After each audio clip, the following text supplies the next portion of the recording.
हो जाती है। अरे रानी, कुछ दिन रुक जाती।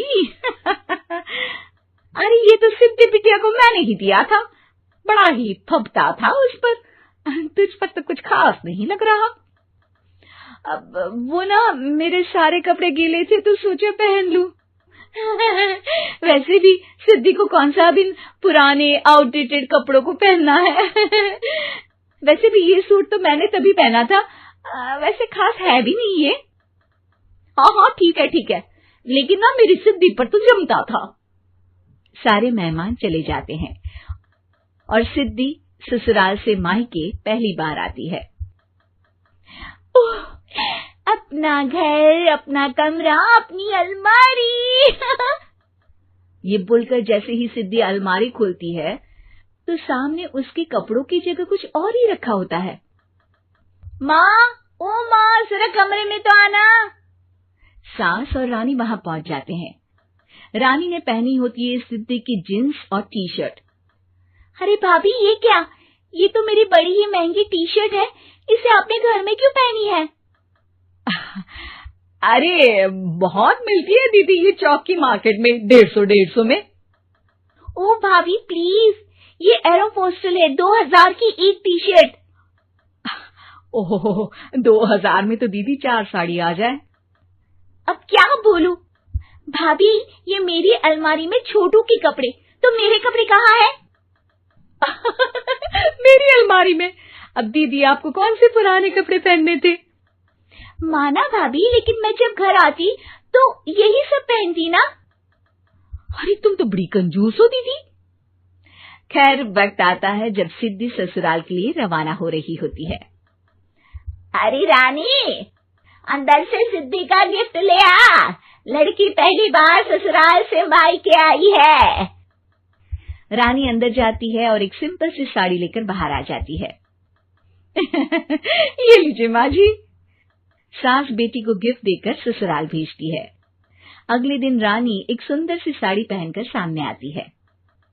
अरे रानी, ये तो वो साड़ी है जो मैंने सिद्धि को देने के लिए दी थी जब वो ससुराल ले जाती, लेकिन ये तूने कैसे पहन ली? अरे माँ जी, ये साड़ी तो मुझे बहुत पहले से ही पसंद थी, लेकिन चिंता ना करिए, मैंने सिद्धि के लिए भी अच्छी सी साड़ी दी है। हाँ। तभी सिद्धि का फोन आता है। क्या माँ, कुछ अच्छा तो दिया होता ससुराल ले जाने के लिए। अरे पहले दिखा दिया होता। ये चमकते हुए पैकेट में नौकरानी वाली साड़ी मत दिया करो माँ। अरे बेटे, वो तेरी भाभी ने ना गलती से उससे पैकेट बदल गया। हाँ, मैं कल ही तेरे भाई के हाथ से तेरा वाला पैकेट भेज दूंगी। अरे रहने दो माँ, आई एम श्योर भाभी ने अभी वही साड़ी पहनी होगी जो तुमने मेरे लिए रखी थी। तुम तो समझ नहीं पाई उनको। खैर छोड़ो, मैं ज्यादा बोलती अच्छी नहीं लगती, रहने दो, आपको उन्हीं के साथ रहना है, फिर बात करेंगे। सास को रानी पर गुस्सा आ जाता है। वो उसके कमरे में जाती है जहाँ वो शादी का एल्बम देख रही होती है। रानी, मार्केट जाकर एक ऐसी ही साड़ी लेकर आ, कल प्रतीक जाकर सिद्धि के घर दे आएगा। अरे क्यों माँ जी, कितनी साड़ी देनी है दीदी को? यहाँ कोई सेल लगी है क्या? अरे चुप कर, मेरे बेटी के हिस्से की साड़ी खुद पहन ली, अब ज्यादा ज्ञान बांट रही है। एक दिन सिद्धि का फोन आता है। माँ, मेरी सास ने आज सबको खाने पर बुलाया है। सारे लोग सिद्धि के ससुराल पहुँचते हैं। खाना खाकर वो लोग निकल रहे होते हैं कि सिद्धि की सास सभी को गिफ्ट देती है। अरे बहन जी, बेटी के घर का खाना खा लिया, यही बहुत है जो आप ऊपर से गिफ्ट भी दे रही है।